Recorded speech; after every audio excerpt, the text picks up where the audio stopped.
Welcome back to the Wolf of Queen Street podcast series. Welcome back to the video or the audio series. But before we get started in today's show, I just want to do a shout out to my sponsors. Today's show is sponsored by JobSearchQLD.com. That's JobSearchQLD.com. JobSearch Queensland helps you get into your ideal job quicker so you can save time, feel happier, and earn more money. And if this is something you need help with or something you just need guidance with about getting back into the career or getting some insights on how to get ahead in this space where 2020 threw most of us on our arse, then go for jobsearchqld.com. But today I'm pretty stoked about having the couple that's sitting in front of me at the moment on the show, Belinda and Stephen.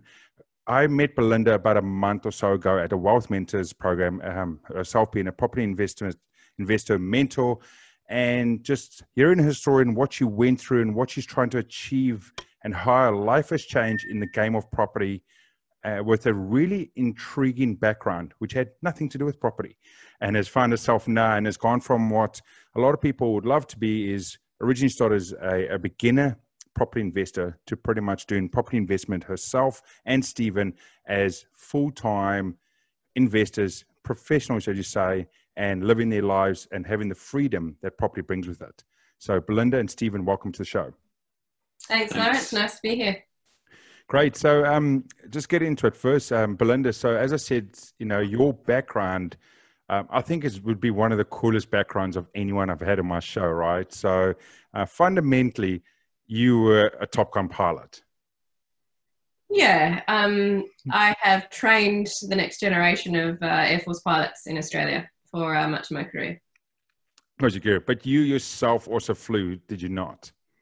Yeah. So I spent 15 years in the Royal Australian Air Force, went through pilot selection, was ultimately successful, and graduated with my wings in 2007. Yep. And then I went on to fly tactical transport missions all over Australia and internationally as well. I can't imagine. I know your stories that you told us when I met you about the extreme stuff and the alpha and the dominance. So I said to Belinda, and I think I came home that night and said to my wife, I've met this lady today, and she's one of the women that scares the living shit out of me. Just with the alpha, and there's very few people. And I see she's looking over at Stephen because I'm sure Stephen has a great understanding of what that is and the power of that alpha. But I've been told by Belinda that both of you are alphas in the sense of. So I would love to know, Stephen. I know the backstory of you guys meeting, but I would love to know, just in a relationship, irrespective of the work and the business, everything else, how does two alphas live under one roof? Sorry to interrupt the current show, but just to let you know, if you're enjoying what you've seen, make sure you hit the subscribe and like button. So next time another episode comes out, you'll be able to see it first. Back to the show. I think it comes down to my own sense of self-confidence. We've probably got in this house one actual pilot and then one who actually thinks they could be a pilot if they actually wanted to. and that depends where you ask, right? Yeah. Oh, that's right. So I don't know, my sense of self-belief and confidence, I've been forged in fire through my own life experience, but yeah, we're very much yin and yang. I'm a go with the flow, should we ride, it'll all work out, because that's probably what my life experiences has taught me, and Belle's training and life experience has said, plan, execute, understand all risks. Flawlessly, apply discipline, work hard. And there's no wiggle room, right? There's absolutely no wiggle room. Everything's on that line. And you shouldn't even get close to the line. Yeah, that's right. For myself or anyone else. Yeah. So. No, that's awesome. I love that. So one thing is, as we want to talk about property today and property investment, take me through sort of the starting point of the property game for both of you as a couple when you started of getting to your first place or the first deal, and what got you into that? Well, I think we've actually got half a step back from that. Totally. We had to get it all wrong first to figure out that we needed to be doing something differently. Yep. And that probably does start with my career to a degree. As fantastic as it is to be rocking up to work each day and busting through the clouds in a 4-ship or doing some kind of formation, high-low tactical simulation, it's also exhausting. Mm-hmm. And ultimately, I felt unsustainable at that rate. And at the point I met Steve and we sort of started having a family, I realised I couldn't give everything I had to give to work and have enough left over for, you know, ultimately someone I found that I actually wanted to spend the rest of my life with and not spend my life flying away from. So something had to change, and we had a look at how we were doing life now and decided that had to change. And so to give ourselves some time to make decisions, we took long service leave, and Steve actually resigned from his work, and we took off around the world crewing on other people's yachts to figure out what we wanted to do with our lives. Yeah. From a practical standpoint, I think, you know, you're shaped by the attitudes and values that you grow up with. You know, both of our respective parents, their wealth came from a couple of property decisions, you know, in their lives, buying a house, paying it off for 20 or 30 years. So I think, you know, we just naturally gravitated to that. We both had a house each effectively when we came together, because that was just, I think, what the expectation was. You go out, you get a job, get a career, buy a house, work for 20, 30 years and pay it off. But I think the combination of our life experience and trying to figure out what we wanted, and I guess realising that we could maybe afford some of the things that are priceless, like time, family, that, we needed to learn how to do property rather than just just copying what our folks had done, maybe. Yeah, it's true, right? So anyone that's listening or watching at the moment, you know, same with my parents. I grew up, my parents bought multiple properties as investments, and it was the long-term play. All of us generations, our parents did the same sort of stuff. Buy it in 30 years time, you're going to sell it, and, you know, you're going to cash it up at that stage, or it's retirement and so forth. But I know there's a new way to do it. Not a new way, there's the different way to do it, and it's more the right way to do it, depending on who you ask. And I support this model, and I know both of you do, and it's the models I'm taking off your mentorship. And that's what I wanted to talk about today, is you guys getting into that sort of property space, and, you know, starting into it, and then going and further and becoming professional in it in that sense. But what is the sort of stuff that's differently from your ways of getting into property and thinking about it compared to my parents and your parents 20 or 30 years ago, when, you know, they were in the game? I guess this comes down to some of the things we learned when we went from just, we're going to buy houses and they're going to go up in value and we're going to make money. What ultimately happened to our first couple of properties is we lost a lot of money. And that's when we realized that we needed to get better at the game and find somebody that teaches us the game. And like you say, step us up from, you know, a bit of good luck in the right, the right house in the right suburb to actually doing it professionally. So what were some of the biggest realizations we had over that time period? Well, I mean, I think, you know, we only lost money because we chose to sell, and we chose to break out of that strategy of buying it and sitting on it for 20 years, you know, because in theory, if we had just held on to it, it would have eventually turned, but we just bought and you know, had that retraction. But I think it was, you know, really about, we challenged ourselves to go, is there another way? Because if no one had challenged you, or if you hadn't asked that question of yourself, you would have just gone on your merry way working in a job for 20 years, and you wouldn't have gone looking for that recipe. And I think that's what we realised, that we needed someone, you know, like figuring out how to bake a cake. You keep doing it over and over, and eventually you probably get it right. But you could also pay and buy a cookbook and leverage off someone who's, you know, that's their trade, their skill, they've passed it on, you know, and I think we just went looking for a recipe. Well, I think that's probably the biggest mental hurdle for us to get over initially, was that if you want to be successful at something, you pay someone who's already successful to teach you how to do what they just did. Pretty much. That's what mentorship is. Yeah, that's a huge thing to get over when you're sitting there and someone's saying, well, sure, I can teach you that, but it's going to cost you X. Mm-hmm. And it took us 3 different, organizations, 3 different models to find the one that fit us. But I guess it ultimately starts with, you got to figure out what your goal is, mm-hmm. right? And it makes it easy when you know what you're aiming for, and then you can start to work backwards from there. This is what I want. Okay, now I've got to do a calculation of how I get it, break it up into steps. Then someone can teach you the recipe to fit what you're trying to do, because there's probably multiple paths to the same place, right? That's correct. I totally agree with what you said, Stephen, as well as Belinda. Mentorship is a key thing. What we do in our world at the moment is we are, and people think I'm crazy, and I speak to a lot of friends that I'm trying to help and just give them some guidance in the proper space. We are in a once-in-a-generation time period in New Zealand, specifically around property at the moment. Everyone's thinking it's a bubble. Everyone thinks it's going to burst, but literally it's a moment of the next 18 months to 2 years to get into it. And a lot of people are struggling because they're like, hey, I already own a home and this is fine. I'm getting my 5%, capital gain every week, but so is everyone else. So you're not actually getting anything different realistically and stuff like that. But I think the mind shift that I actually went through, I've been in property for 10 years, did okay, not as successful as I should have.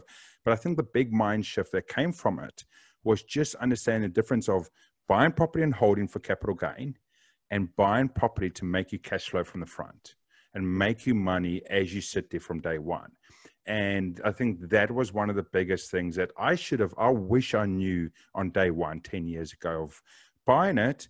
Yeah, let there be capital gain, but let this business and this property make me cash, because every education that I got raised with, and I can imagine the same as you guys did originally, was buy a property, let it break even, let it lose money, write it off against tax, 20 years time. I did the same. I've got a couple that I bought and it was like, sweet, I'm losing money a month. My accountant, it's tax deductible. It's fine. Then they brought a new law in New Zealand that you couldn't write it off against your personal income. So it gets a bit challenging. But that's the sort of mentality that even people I still know are still doing. They're buying properties going, hey, it's 10 years we'll wait and then we'll double our money. And I think it's that mindset of knowing at the moment that anyone that wants to get in the game needs to think their way compared to buy and hold and what I call white knuckle while you're losing money.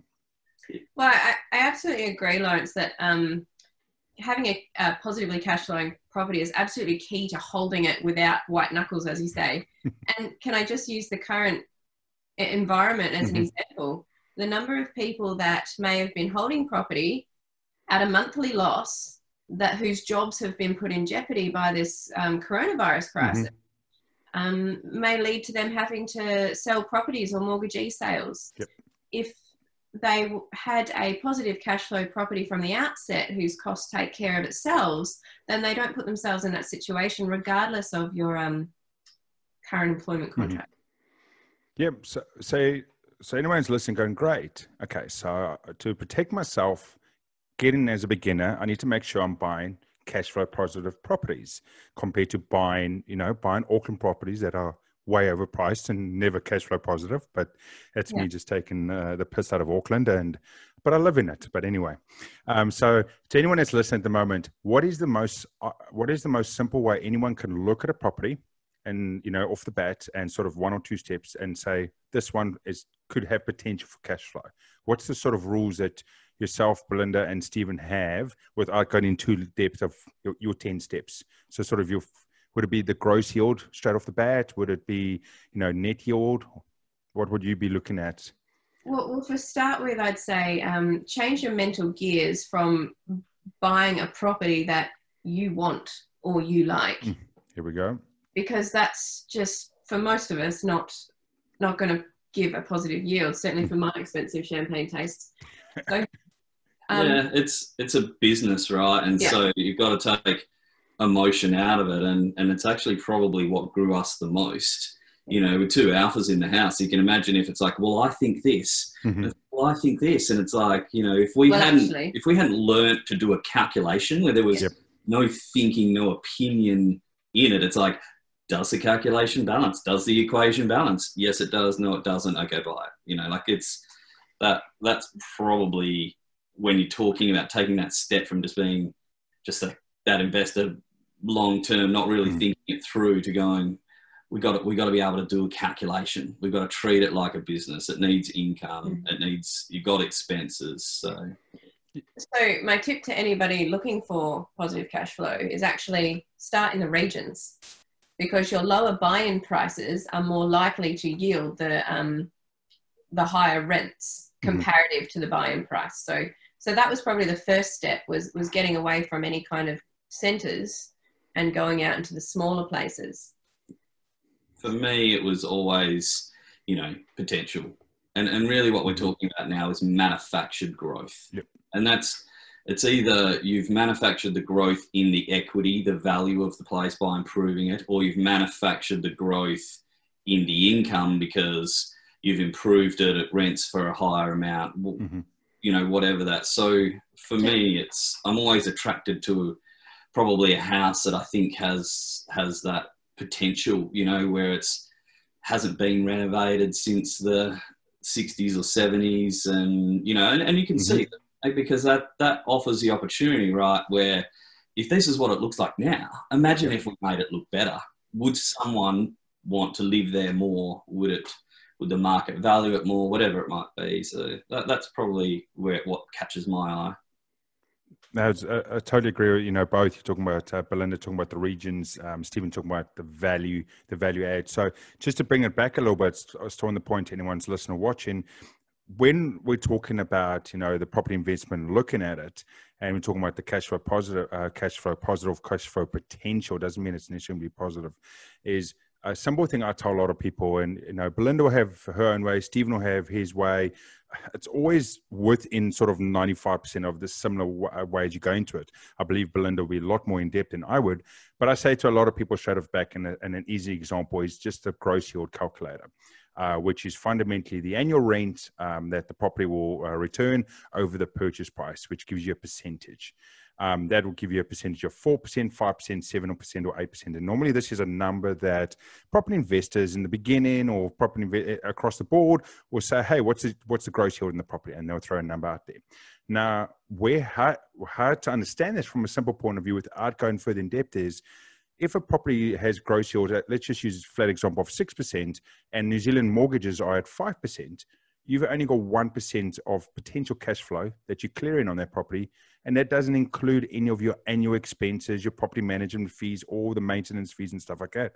So realistically, it's going to be negative.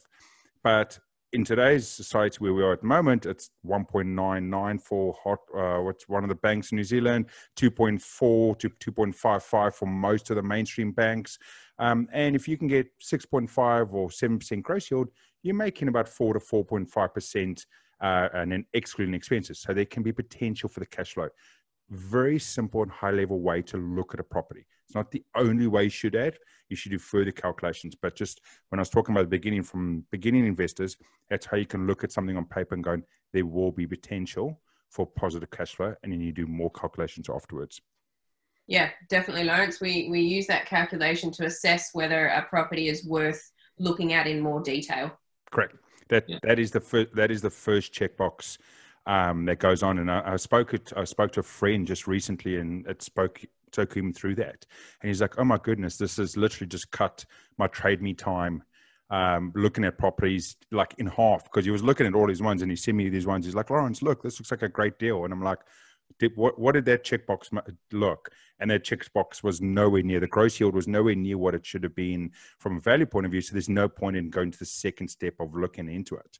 Okay.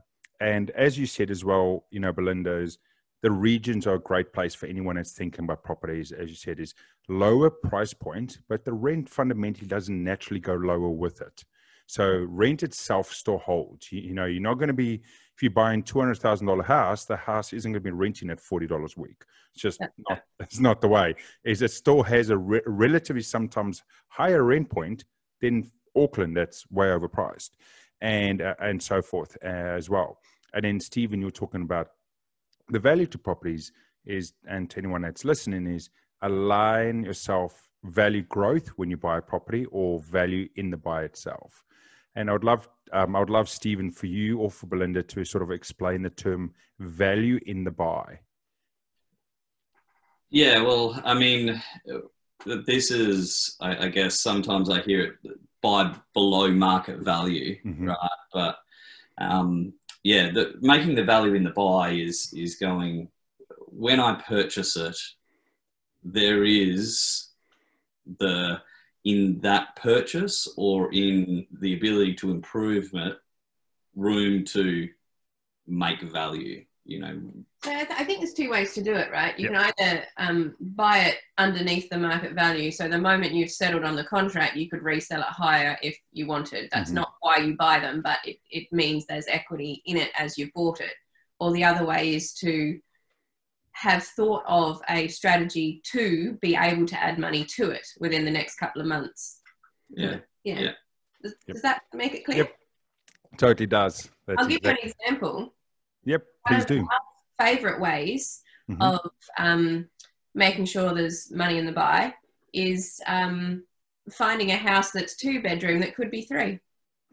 Because the moment 2 becomes 3 bedrooms, the rent goes up, which means the valuation based on rental income goes up, but also it's now appealing to a wider market of people that want to rent 3-bedroom houses. So you've added instant equity. Yeah, no, that's a great way, you know, thinking outside the box. And that's one of the other things I think that's underlined from people that's investors for beginners, let's use it in that box, and professional investors, is thinking outside the box at the moment. So someone that's, I won't mention the name, Belinda, but you'll be aware of them through my circles, sent me something the other day and said, hey, I'm looking to buy something that's naturally on the water, and I want to put it on the land. And I wonder if this could work as an investment property.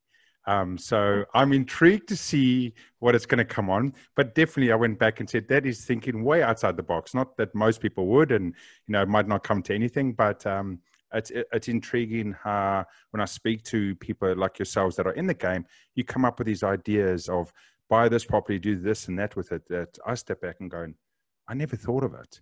You know, I never thought of buying a 5-bedroom house and converting it into a multi-tenanted 5 individual rooms. You know, some people think about, you know, or think about splitting it top and bottom and making sure it's, as long as it's compliant, and having a 3-bedroom upstairs and a 2-bedroom upstairs, because the combined rent could be better than one 5-bedroom house. You know, and it's those sort of things that people lack the knowledge of and need help. Yeah, and you might not take on projects like that in your first deal. No, not at all. You might go, well, let's start with just a house that, you know, has a kitchen from the 60s or 70s and bathroom and, you know, carpet and needs a paint, you know, needs a freshen up to make it more livable. But they're the sort of things, because, you know, it's a pretty competitive market out there. And so your first challenge is actually to get the deal. And if you're out there looking at houses that are lovely, nice, done up, new kitchens, new everything, you know you're competing with the first homeowners. You know you're competing with people who are putting emotion into their decision. And in a lot of cases, they'll drive the price up because they're willing to pay for their memories. They're willing to pay for that space that they want to call a home. And so... And a pretty garden with a nice white picket fence. Yeah. But with investors, you're looking at maybe something different, and so therefore in that very first stage, you don't need to connect with the memory of a place. So you might find. Yeah, hopefully you don't at all, because then that becomes dangerous, right? Buying with potential memories. You guys mentioned it earlier, and I didn't drop it in, but my wife gets very emotional about properties when we buy it and gets, you know, go into it. So over the last couple of years, she's just stepped away and then said, okay, you go and look, and then bring it back when you found a deal or something. And, you know, because otherwise we look in and she'll go, I don't like this neighborhood, or I don't like the house, or the color's rubbish, or I don't like the kitchen. And it's, well, fundamentally, it's not about that stuff. Like you said, Stephen, you said earlier, it's about a number. And I think that's one of the big mind shifts as well, is when you look at a property, when I never before, when I look at a property, I literally just see a number. Yeah. I see my calculations and it spits out a magical number at the bottom.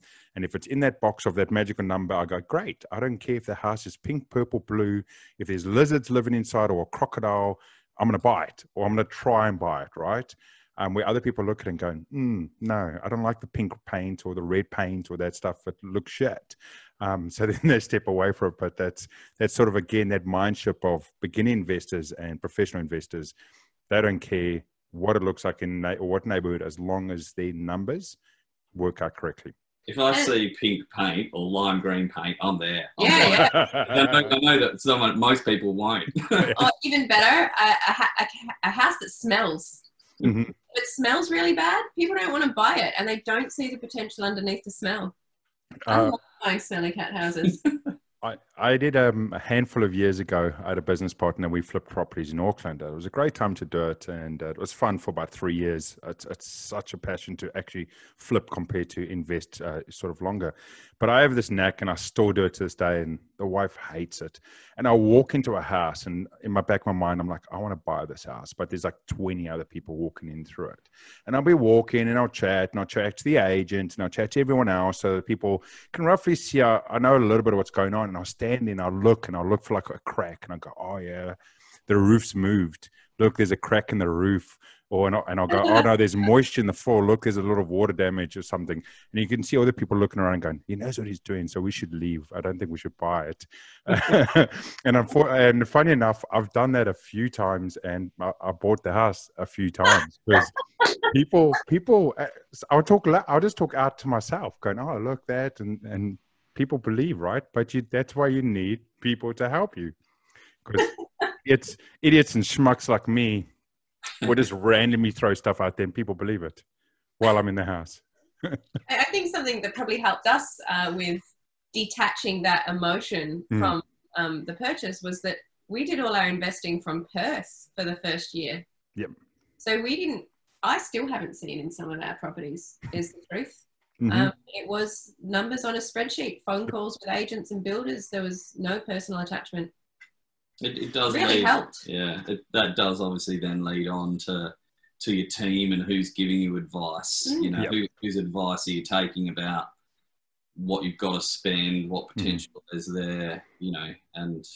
We bought one house, so this is my particular pet, after a phone call with my builder who'd just been through it. And, you know, he gave me a summary of, you know, this, that, and the other, big renovation, blah, blah, blah. And at the end of the conversation, I said, mate, would you buy it? Mm-hmm. And he said, tomorrow if I had the money. I said, all right. And we went unconditional under contract the next day. Yep. And that's, you know, I love the mention you said there, Stephen. There's a couple of points I want to go into, and we spoke about the numbers a little bit, but you said about who's giving you the guidance. So if you don't necessarily have mentorship, as in you don't have an organization, for example, that you've gone to, like Belinda has, and that's part of at the moment, or I've gone to and seen mentorship as well, is you can still have what we call a power team or your strengths team or your consulting team around you. Sort of people like your property managers, your property accountant, or your property broker. And there's certain key points in there that, as Stephen said, is you can contact them and say, is this right? Do I know this knowledge? Do you have the stuff to provide to me so I can work everything out? And someone that's fundamentally working for you. So they're not going to go, hey, it's a great house. Look, like the real estate agent trying to sell it to you. It's going to tell you it's a brilliant house. You know, it's a great neighborhood for kids. You want a property manager in that area that's, you know, fundamentally only going to get the job and keep the job if what they say to you is true. So they're going to go, hey, it's a decent house. The rent's a little bit lower than normal. It's not the great place for families, because if they sell you the gold standard and you buy it and you bring them on and it's a shitty standard, that property manager is not going to be around long, and people are going to hear that they don't know what they're telling. You know, so it's having that team around to guide you as well. Yeah. And as far as the property manager goes, they're great people to get advice from, because as soon as you buy the house, you're giving it to them to rent. And if they can't rent it, their advice means nothing. They know that it's about to become their problem. So they give good advice. In a buy and hold strategy, you know, they're your link to income, right? Because they're the ones that are driving it. So, you know, often it'd be like the builder would say, you need this, this, and this. And then you talk to the property manager and you're like, if I do this, will it get me more money Yep. a week? And he's like, or she, sorry, there would be no, you know, but that they'll also know they want to make their job easier, so they want to get, you know, as good a tenant as possible. Yeah. And if they're saying, well, yeah, if you did do those carpets, or if you did Yeah. modernize that a little bit, it will help me attract the right type of tenant for, you know, for your property. They're happy with the house, Yeah. you know, less problems, less calls. So, you know, I often, you know, we would defer to what the property manager is saying for us. And, you know, if you don't have that existing relationship, you start building it with 2 or 3, and then you start to see the pattern, you know, there's a path to it. I guess, again, to give an example, Lawrence, it would be like, if you put in a nice new kitchen, that is really valued by people who want to live in the house. That is something tenants value. But fully landscaping a garden probably isn't something they value, because then they have to pay it. Yeah. You know, so you choose where to spend your money when you're renovating to ensure you attract a quality tenant and that they're happy in the property. Yeah, and again, it comes back onto understanding nothing emotional about the decision, understanding what I call my power team, like you said, the property manager, to tell me, because I've got a current property, and I was like, when I went through it, I bought it as the same as I bought it sight unseen, finally went around it to actually check it at the end before the tenant moved in, and I went, oh, I should update this and update that item in the house. I feel it needs a little bit of renovation in this space. And the property manager turned around to me and said, no, in this neighborhood and in this area, that is totally acceptable. You'll be spending money that's bringing no value back to you. So you're going to spend $2,000, $4,000, and your rent's not going to change. And it wasn't that I was leaving something shit. I just thought, okay, I'll bring it up to a top class standard. And they're like, no, you don't need that space. And that's where sort of your power team and the people that you go out and consult with can really tell you, or tell you and help you save money in the long term. And it's a trap that, like say, people can fall into, especially if they're trying to like manage the product or project themselves. You know, they get you can't turn off that emotion, right? Actually, that probably brings up something that you said right at the start, Lawrence, is one of the big lessons, some of the lessons we've learned along our journey. That's one of them. It's not your area of expertise. Don't you do it. Outsource it. Have someone else do it. Don't try and manage your own properties. You're not a property manager. You know, that's far better off outsource so that you can spend your time looking for the right property to buy. So I couldn't agree more. Yeah. I love it. One thing I wanted to cover off, coming up to the sort of the end part of the show, is I wanted to actually talk to both of you at the moment. I know Belinda and Stephen, you guys have just come through a really great, a property deal that you've done. I would just love to know if you could just give us sort of a high level shot of what you looked at, what did you see, and what you're looking at doing with a sort of a small property deal that you found.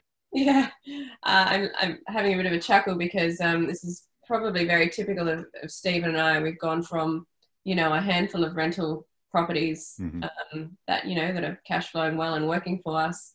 And then the deal we got under contract about this time last year was a motel with potential for somewhere between 13 and 18 dwellings, all in one plot of land, currently being used commercially as a motel. And we thought, well, why not give it a crack? And I think that's a little bit flippant. There was about 3 months worth of due diligence and council meetings and engineering reports and all that kind of thing that went into it. But Stephen was absolutely fundamental to that, because there were times where I was just like, there's no way we can do this. There's no way we can get enough money together. There's no way we're going to go under contract. And Stephen's like, it's not over till it's over. Keep trying. Yeah, I like just because you don't know how doesn't mean it's not possible. And that was a lesson that we had not long before we started to get educated, is because if just because no one's told you it's possible, or you haven't figured out all the ways to get there, doesn't mean you can't get there. And so it shouldn't be your block. But well, put it this way, it came down to the wire because less than a week before declaring unconditional on the contract, we were $500,000 short of settling it. That would give people a little bit of stress. Most people. Only if you choose stress. Something I like to say is that, in my previous job, if you screw up, you die. Yeah. In this job, if you screw up, you just might not make quite as much money as you thought you were going to. Mm-hmm. So we took it all the way down to the wire, and actually I was on the phone with the accountant 6 minutes before we had to declare, the broker and the accountant together 6 minutes before we had to declare, because we still hadn't sorted everything out.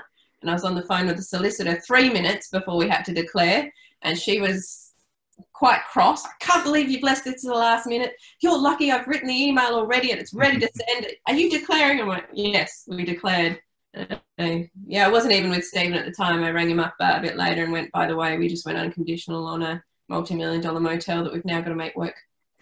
Yeah, I think, it's that old adage, you don't get confidence from not doing something, right? Mm-hmm. And so for us, we'd had a few deals, we knew our recipe, we got familiar with the area that we were, were investing in. So we had some confidence. We knew what the market needed, the product that was in demand. And so there was nothing different about this one really, except that it was 10 times bigger, which was absolutely terrifying. But yeah, again, it's... And for a Topcom pilot and trainer to say something is terrifying, it scares the living shit out of me, because to a normal human, it'll be literally the worst day of their life, for you to go, it was terrifying. Well, mate, it's only money at the end of the day. It's not life.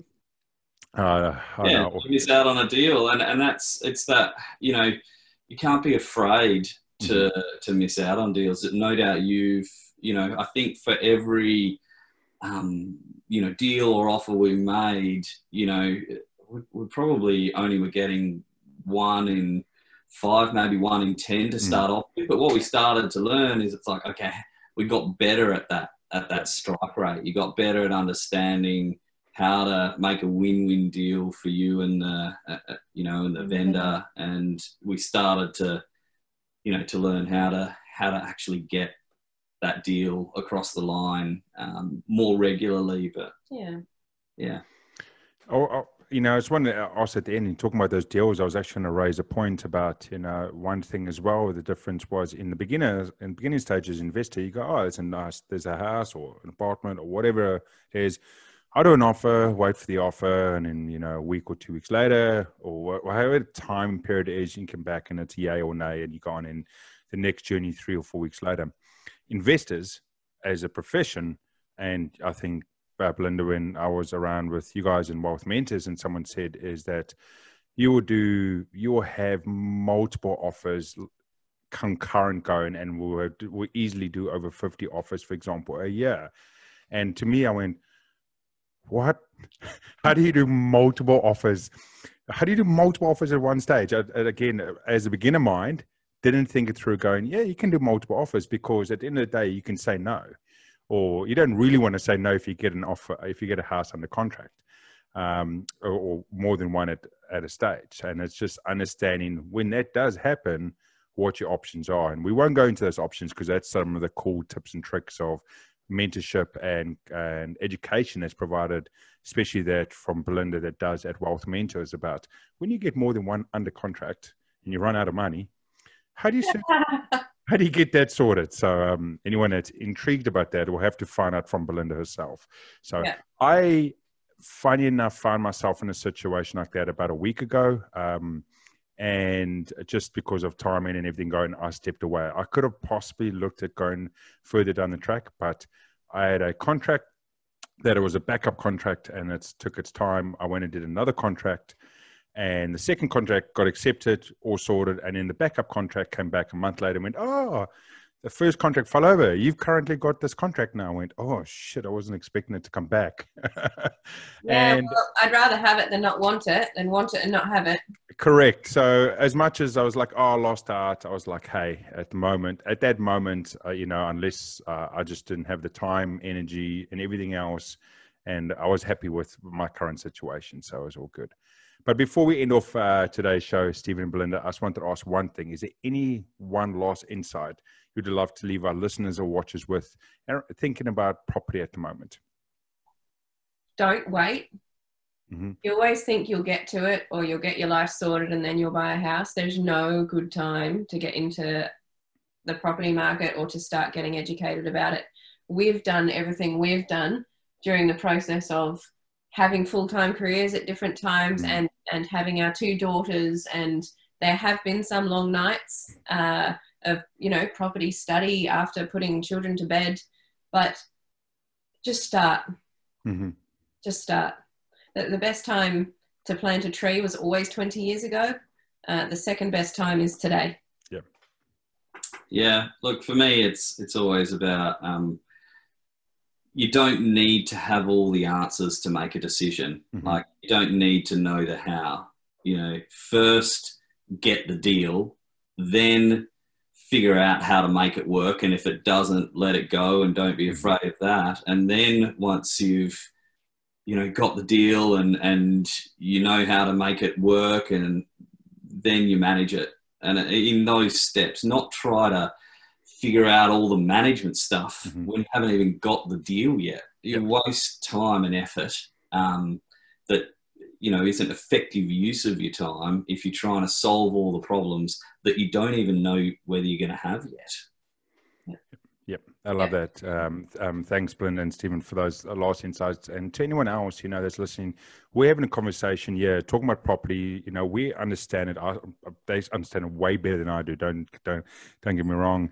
But to a lot of people just coming across, you might go, hey, it's still very educational. It's still very confusing to me. It is, unfortunately. Property in the beginning is scary. It's petrifying. You have no idea. You want to buy something for $1 million.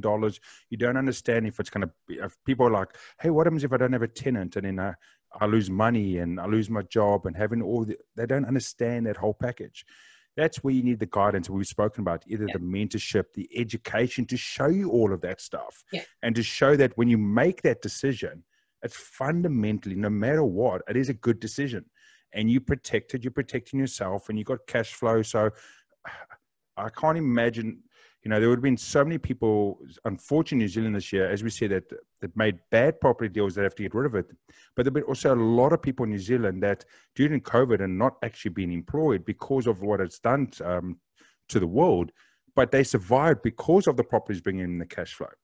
And all that stuff's out there, that education's out there, that mentorship's out there. And that's where, you need to go out and get that education and change your lives and do it now, as Belinda said. And, a big thing you can do it is you can see and learn from Belinda directly. I mean, that's where I met her, was at Wealth Mentors, where they do every 1 to 2 months, they do a 3-day weekend course in mentorship for people getting into the property investment game. And then they can actually do one-on-one mentorship after that. And to anyone that's listening or watching at the moment, if you're thinking about this, if you think about property, please seek mentorship. You can go and look at Wealth Mentors if you want to. I'm not saying it's the only one to go to. You might not have the right fit in there. That might be the right place, but seek knowledge, seek the education, because as Stephen said, you won't know everything and it's impossible to it. And these are the people that you need to help you to make the step into property. But at the end of the day, Belinda, thank you so much.